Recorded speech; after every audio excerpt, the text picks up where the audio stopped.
Back to work na si PBBM matapos isugod sa ospital kamakailan. May hirit din ang Malacanang sa mga ginagawa raw biro sa kalusugan ng Pangulo. Ang detalye sa agenda report ni Ivy Reyes.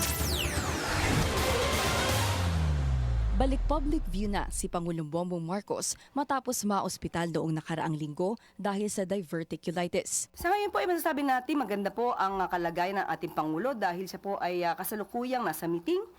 At yun po, at marami po silang pinag-uusapan patungkol po doon. Matatanda ang absence sa ilang nakaschedule niyang engagements ang Pangulo noong nakaraang linggo.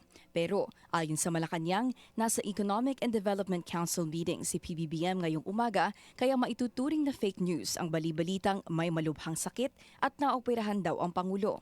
Pinuna rin ng palasyo ang video message ni Senator Amy Marcos sa social media kung saan sinabi niyang may kanya-kanyang agenda umano ang mga feeling president sa palasyo.